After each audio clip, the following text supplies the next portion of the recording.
ఇంకా 165 AC helmets మేము ఇవ్వగలిగితే 100% ట్రాఫిక్ సిబ్బంది కవర్ అయిపోతుంది.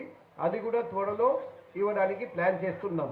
ఆల్రెడీ అందరికీ కూలింగ్ జాకెట్స్ ఇవ్వడం జరిగింది.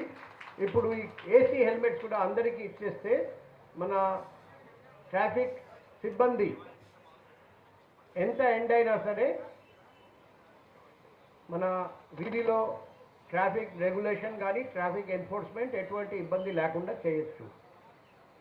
సిమిలర్లీ డ్రోన్ గురించి మన డోనర్స్తో మాట్లాడి మేడం గారి ఆదేశాల మేరకు మేము ఆల్రెడీ కొన్ని డ్రోన్స్ తెప్పించాము. ఒక డ్రోన్ టీజర్ డ్రోన్ అక్కడ మీరు అందరూ చూసారండి, మన గవర్నమెంట్ నుండి మనకు వచ్చింది. ఇంకా మా లక్ష్యం వచ్చేసి ప్రతి పోలీస్ స్టేషన్లో రెండు డ్రోన్స్ ఉండాలి. అంటే 22 లా అండ్ ఆర్డర్ పోలీస్ స్టేషన్కి 44 డ్రోన్స్ ఫస్ట్ ఫేజ్లో తెప్పించడం మా లక్ష్యం. ఆ లక్ష్యం వైపు ఆ లక్ష్యం సాధించడానికి మేము అన్ని విధంగా ఏర్పాట్లు చేస్తున్నాం, ప్రయత్నం చేస్తున్నాం. ఈరోజు వరకు మా దగ్గర ఆల్రెడీ పాత 6 డ్రోన్స్ ఉన్నాయి, ఒకటి టేజర్ డ్రోన్ అండ్ ఈరోజు ఈ అన్ని డ్రోన్స్ కలిపి 7 కొత్త డ్రోన్స్ మన దగ్గర ఉంటాయి. మెల్లగా ఇంకా కొత్త డ్రోన్స్ మేము సాధిస్తాం. ఆ డ్రోన్లో కొన్ని ఫీచర్స్ ఉన్నాయి, కీలకమైన ఫీచర్స్. ఒకటి వచ్చేసి సర్చ్ లైట్, రాత్రిపూట చీకటి ఉంటే సర్చ్ లైట్ ఫోకస్ చేస్తుంది ఆ ముద్దాయి మీద, మొహం మీద.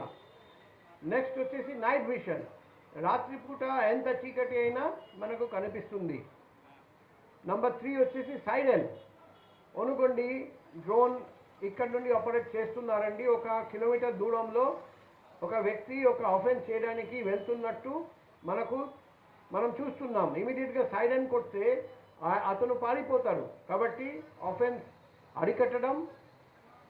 మరోపక్క ఆఫెన్స్ జరిగింది, అతను పారిపోతున్నాడు ముద్దాయి, మనం డ్రోన్ ద్వారా వీడియో తీస్తే ఆ ఫుటేజ్ ద్వారా మనం అతన్ని అరెస్ట్ చేయొచ్చు, కన్విక్షన్ కూడా మనం సాధించవచ్చు. సో ఒకవైపు క్రైమ్ డిటెక్షన్, మరోవైపు క్రైమ్ ప్రివెన్షన్, మరోవైపు సర్వైలెన్స్. ఇప్పుడు మనం చూస్తున్నాం ఆ టీజర్ డ్రోన్ 5 కిలోమీటర్ రేడియస్ 100 మీటర్స్ వరకు ఎగరవేయచ్చు. 5 కిలోమీటర్స్ రేడియస్ వరకు ఏమైనా జరిగితే మనకు ఇమీడియట్గా తెలిసిపోతుంది. సో మన లక్ష్యం మన జిల్లాలో మారుమూల ప్రాంతం, park, dilapidated building, under construction building, government buildings రాత్రిపూట ఖాళీగా ఉంటుంది, శ్మశానము, గ్రేవ్యార్డు, ఇటువంటి ప్రాంతము ఎక్కడ ఓపెన్ డ్రింకింగ్ కానీ, గాజాయి సేవించడం కానీ, ప్యాకెట్ ఆడడం కానీ, ప్రాస్టిట్యూషన్ కానీ, రకరకాల ఇల్లీగల్ యాక్టివిటీస్ కోసం యూజ్ చేసుకోవచ్చు. ఈ డ్రోన్ పోలీసింగ్ 100% మనం చేయగలిగితే మనం మ్యాన్ పవర్, ఇది వచ్చేసి ఫోర్స్ మల్టిప్లయర్, మనకు తక్కువ ఫోర్స్ ఉన్నా కూడా మనం పర్ఫెక్ట్ పోలీసింగ్ చేసుకోవచ్చు. సో ఒకవైపు డ్రోన్, మరోవైపు ఏసీ హెల్మెట్, మూడోది 2 వీలర్స్. ఈరోజు గౌరవ హోమ్ మినిస్టర్ మ్యామ్ చేత 64 2 వీలర్స్ డిస్ట్రిబ్యూట్ చేయడం జరుగుతుంది. అందులో 44 ట్రాఫిక్కి, 20 లా అండ్ ఆర్డర్కి. మన అందరికీ తెలుసు స్టాటిక్ బీట్. నమస్కారాలు తెలియజేసుకుంటున్నా. ఎందుకంటే ఈరోజు ఒక మంచి కార్యక్రమం. ఈరోజు గవర్నమెంట్ వచ్చిన తర్వాత స్టార్టింగ్లో మాకు చూస్తే నాకు హోమ్ మినిస్ట్రీ ఇచ్చిన తర్వాత ఒక్కొక్కరు కష్టాలు చెప్తా ఉంటే బాబు ఇవి ఎప్పటికి తీరతాయి అనిపించింది. అసలు కెమెరాస్ పనిచేయట్లేదు, డ్రోన్స్ లేవు, even finger print authentication system దానికి మెయింటెనెన్స్ కూడా కట్టలేదు. చాలా ప్రాబ్లమ్స్తో హోమ్ మినిస్ట్రీగా నేను బాధ్యతలు తీసుకున్న తర్వాత, హోమ్ మినిస్టర్గా బాధ్యతలు తీసుకున్న తర్వాత because of my police men, అంటే మా పోలీస్ డిపార్ట్మెంట్లో ఉన్నతాధికారులందరూ కూడా చాలా బాగా సహకరించి ఈరోజు సిఎస్ఆర్ యాక్టివిటీస్ కింద వాళ్ళే మోటివేట్ చేసి చాలా మంది దాతలు ఈరోజు ముందుకు వచ్చి పోలీస్ డిపార్ట్మెంట్కి వెన్నుదన్నుగా నిల్చోవడం అనేది ఒక మంచి పరిణామం కింద భావించాలి. ఇదే కదా మనకి చంద్రబాబు నాయుడు గారు, మన గౌరవ ముఖ్యమంత్రి చంద్రబాబు నాయుడు గారు, ఆయన ముఖ్యమంత్రిగా ఇంతకుముందు ముఖ్యమంత్రిగా ఉన్న సమయంలో కూడా మనకి జన్మభూమి అనే కార్యక్రమాన్ని ఏర్పాటు చేసి వాళ్ళు ఎక్కడైనా మన గ్రామాల్లో చదువుకొని ఉన్నత స్థాయిలో ఉన్న వాళ్ళు కూడా గ్రామాలకు వచ్చి సేవ చేసుకునే అవకాశాన్ని ఆ రోజు కల్పించారు. అప్పటి నుంచి కూడా ఈరోజు ఏదైతే కంపెనీస్ ఉన్నాయో ఎక్కడెక్కడి నుంచో వచ్చిన మన దగ్గర కంపెనీస్ పెట్టి ఇక్కడ ఎంప్లాయ్మెంట్ ఇవ్వడమే కాకుండా ఇక్కడ ఉన్న వాళ్ళందరికీ కూడా హెల్ప్ఫుల్గా సిఎస్ఆర్ యాక్టివిటీస్ చేయడంలో కూడా చాలామంది ముందుకు వచ్చిన దాతలకి ఒక స్ఫూర్తిదాయకంగా నిలబడాలని చెప్పి గౌరవ సీఎం గారు చాలా సందర్భాల్లో చెప్తారు. దాన్ని ఈరోజు ఇంప్లిమెంట్ చేసే పరిస్థితి. సుమారుగా ఈరోజు మేము వచ్చేసరికి ఇంకా వెహికల్స్ సంగతి చూస్తే దగ్గర దగ్గర 60 వెహికల్స్ ఈరోజు మనం ప్రొక్యూర్ చేసుకోవడం ఒక ఎత్తు అయితే 64 వెహికల్స్ 4 రాయల్ ఎన్ఫీల్డ్ మిగతా అపాచీ.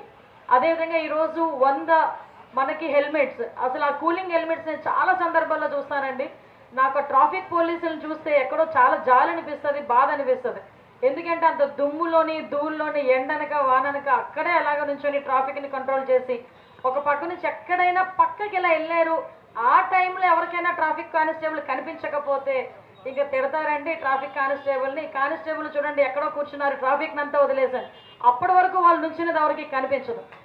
అప్పుడే జస్ట్ అలా వెళ్ళేసరికి వాళ్ళు ఎన్ని మాటలు మాట్లాడతారో నిజంగా నాకు ఒక్కొక్కసారి అనిపిస్తుంటుంది. అంటే ఒకటి నేను చెప్తున్నా, నేను ఓపెన్గా చెప్తున్నా, ఇంతకుముందు నేను డిపార్ట్మెంట్లోకి మీతో మింగిల్ అవ్వక ముందు కామన్ పీపుల్లో మేము అలాగే అనుకునేవాళ్ళం. కానీ ఈరోజు మీతో పాటు మింగిల్ వెళ్తూ ఉంటే మీ కష్టాలు, మీ నష్టాలు, మీ బాధలు అన్నీ కూడా మాకు చాలా దగ్గరగా తెలుస్తున్నాయి. సో నేను ఆ రోజు సిపి గారితో కూడా ఒకసారి కూర్చొని మాట్లాడా. సిపి గారు ఈ కూలింగ్ హెల్మెట్స్ వస్తున్నాయండి, దాన్ని చేయాలండి అంటే నాకన్నా ఒక స్టెప్ ఫార్వర్డ్ వేసి ఆ రోజు నాకు ఇంచుమించు ఒక 20 మందినో 30 మందినో చూపించారు నాకు సిపి ఆఫీస్లో. అమ్మ ఆల్రెడీ మేము ప్రొక్యూర్ చేస్తున్నాము, లంసంగా ప్రొక్యూర్ చేస్తున్నాము, నేను కొంచెం అడుగుతున్నానమ్మా, కంపల్సరీ వస్తాయని. ఈరోజు 200 మందికి దగ్గర దగ్గర 100 ఒక కంపెనీ నుంచి ఇంకొక 100 ఇంకో కంపెనీ నుంచి కూడా ఈరోజు 200 హెల్మెట్స్ తీసుకోవడం అన్నది ఈరోజు చిన్న విషయం కాదు. అది కూడా ఎంత ఈజీ మెయింటెనెన్స్ అంటే ఒక 3 hours మన ఛార్జ్ పెట్టుకుంటే 8 hours కంటిన్యూగా వర్క్ చేసేది. చాలామంది లోపల ఫ్యాన్ ఉంటుందా, ఏసీ ఉంటుందా, రకరకాల ఆలోచనలు చేస్తారు. ఉన్న టెంపరేచర్ కన్నా 80 degrees తక్కువే చూపిస్తుంది టెంపరేచర్ కూడా. ఈరోజు అవసరం. At the same time last నేను మన డీసీపీ గారితో రివ్యూస్లో కూర్చునేటప్పుడు కూడా ప్రత్యేకంగా ఆరోగ్య భద్రత ఒకటే కాకుండా వీళ్ళకి స్పెషల్గా ఇన్సూరెన్స్ కూడా కల్పించాలండి అని నేను ఆ రోజు మనం అందరూ కూడా నిర్ణయం తీసుకునేటప్పుడు దానికి ప్రొయాక్టివ్గా ఈరోజు వైజాగ్ కమిషనరేట్ కూడా ముందుకొచ్చి దగ్గర దగ్గర ఇందాక నేను మేడంని అడిగాను ఎంతమందికి ఇన్సూరెన్సెస్ వచ్చినాయమ్మా అంటే ఓవరాల్గా 15 lakhs rupees 4 members, ఇంట్లో 4 members వచ్చేటట్టుగా దగ్గర దగ్గర 70 members వరకు హైబ్రిడ్ మోడల్లో వెళ్తున్నాం మేడం అన్నారు. ఇట్స్ మరి చాలా మంచి పరిణామం కింద భావించాలి. నేను సిపి గారిని కోరుకునేది ఏంటంటే 100కి 100% ఇన్సూరెన్స్ విషయంలో హైబ్రిడ్ మోడల్లో వెళ్ళి హోంగార్డ్ స్థాయి నుంచి పై స్థాయి వరకు కూడా అందరూ కూడా ఆరోగ్య భద్రత ఉండాలి, కుటుంబ భద్రత కల్పించాల్సిందిగా ఇది మన బాధ్యతగా తీసుకొని మనం చేయాలని మనస్ఫూర్తిగా కోరుకుంటున్నానండి. అదేవిధంగా మీ అందరికీ తెలిసి ఈరోజు డ్రోన్స్. నేను డ్రోన్స్ గురించి యాక్చువల్గా ఇంత హై టెక్నాలజీ డ్రోన్స్ గురించి నేను 3 lakhs, 1.5 lakh, 2 lakh, 3 lakh ఇంతవరకు నేను రేంజ్ చూసాను. నైట్ విజన్ డ్రోన్ ఉండాలి మేడం, మనకి ఇలాంటి డ్రోన్లు పనికిరావండి అన్నారు. నేను చాలా గొప్పగా చెప్పాను సిపి గారితో, ఒక్కొక్క పోలీస్ స్టేషన్కి ఒక్కొక్క డ్రోన్ ఏర్పాటు చేద్దాం సార్, అది 3 lakh ఎంతో ఉంటుందంటే మేడం 3 lakhవి మన దగ్గర పనిచేయవు మేడం, 8 lakh ఉంటుంది అన్న. ఇచ్చేవాడు కూడా మానేస్తాడు సార్ 8 లక్షలు అంటే అన్నాను నేను ఆ రోజు. కానీ ఈరోజు ముందుకు వచ్చి ఈరోజు పోర్ట్ ట్రస్ట్ వాళ్ళు ముందుకు వచ్చి 8.5 lakh ఈచ్ వన్ డ్రోన్. ఈరోజు ఇందాక మనకి ఐ ఇన్ ద స్కై అన్నది నిజంగా ఎగ్జాక్ట్ వర్డ్ అనమాట డ్రోన్కి. ఈరోజు అరౌండ్ 5 kilometers వరకు వెళ్ళగలదు, around 3 hours to 5 hours work చేయగలదు, నైట్ విజన్ ఉంది. దాంట్లో అన్నిటికన్నా మంచి ఫీచర్ ఏంటంటే వాళ్ళు సైరన్ కూడా అందులో పెట్టారు. జనరల్లీ వెహికల్ సైరన్ ఏదైతే ఉంటుందో వెహికల్ సైరన్ వచ్చిందంటేనే ఆల్మోస్ట్ అందరూ కూడా ఎలర్ట్ అవుతారు. ఏ సైరన్కి ఎలర్ట్ అవ్వరు, కానీ వెంటనే ఈ సైరన్కి అయితే ఎలాంటి వాళ్ళైనా ఎలర్ట్ అయ్యే పరిస్థితి కనిపిస్తూ ఉంటుంది. At the same time speaker. ఈ రెండుతో పాటు ఈరోజు మనకి వైజాగ్లో మోస్ట్ ప్రాబబ్లీ ట్రాఫిక్ని నియంత్రణ చేయటం ఒక ఎత్తు అయితే రోడ్డు ప్రమాదాలు నివారించడం అనేది చాలా పెద్ద టాస్క్ ఇది. ఎందుకంటే మనకి చూస్తే అరౌండ్ నన్యేడి జంక్షన్ ఒకటి, మనకి గురుద్వార్ జంక్షన్ ఒకటి, మద్దిలపాలెం జంక్షన్ ఒకటి, హనుమంతవాక జంక్షన్ ఒకటి, ఇవన్నీ ఒక హాట్ స్పాట్స్ మనకి నిజంగా గాజువాక దగ్గర మళ్ళీ అప్ టు లంకెలపాలెం వరకు ఇంచుమించు ఒక 6-7 హాట్ స్పాట్స్ ఉంటాయి. ఈ 6-7 హాట్ స్పాట్స్ దగ్గర కూడా డ్యూటీ అన్నది నిజంగా కత్తి మీద సామే ట్రాఫిక్ పోలీసులకి అయితే. కానీ పర్ఫెక్ట్ వేలో వీళ్ళందరూ కూడా వర్క్ చేయటం ఎప్పుడు కూడా అంటే ఆ ట్రాఫిక్ నియంత్రణలోని కానీ వీటన్నిటిలోని కూడా వీళ్ళకి నా ఉద్దేశం ఏంటంటే ముఖ్యంగా ప్రభుత్వ ఉద్దేశం కూడా డిపార్ట్మెంట్ వాళ్ళకి ఫెసిలిటీస్ ఇచ్చి వాళ్ళని పని చేయమంటే వాళ్ళు పని చేస్తారు. అంతేగాని ఫెసిలిటీస్ లేకుండా పని చేయమంటే మాత్రం వాళ్ళు కూడా పని చెయ్యరు అనట్లే, పని చెయ్యలేరు అంటున్నా. పని చెయ్యరు అని చెప్పడానికి, పని చెయ్యలేరు అని చెప్పడానికి చాలా డిఫరెన్స్ ఉంది. సో దాని గురించి మేము మ్యాక్సిమం ఎన్డీఏ గవర్నమెంట్ వచ్చిన తర్వాత పోలీస్ వెల్ఫేర్ గురించి కూడా పర్టికులర్గా మేము నిర్ణయం తీసుకున్నాం. దీని మీదనే ఈరోజు సిఎస్ఆర్ నుంచి కానీ గవర్నమెంట్ నుంచి కానీ యాక్టివిటీస్ చేసి ముందుకెళ్తున్నాం. మీ అందరికీ తెలిసి ఈరోజు ఇన్విజిబుల్ పోలీసింగ్ మీద చాలా ఎక్కువగా మనకి జరుగుతున్నాయి. ఈరోజు సీసీ కెమెరాస్ వర్క్ చేయడం కానీ, మొన్న మీరందరికీ కూడా స్పెషల్ థ్యాంక్స్. ఈ వేదికగా తర్వాత ఇంత పెద్ద వేదిక నాకు దొరకల, వైజాగ్ వస్తున్నాను వెళ్ళిపోతున్నాను, కానీ యోగాంధ్ర తర్వాత ఈరోజు సిపి గారిని కూడా ఈరోజే కలవటం. ఇందాక మేడం అంటున్నారు, మేడం యోగాంధ్ర తర్వాత ఇదే కలవటం అనుకుంటా మేడం అని. యోగాంధ్ర అయిన వెంటనే ఎవరికి వాళ్ళు ఎవరి పనులు వాళ్ళు వెళ్ళిపోయాం. కానీ hats off to Vizag police, especially hats off to Andhra police, especially Vizag police.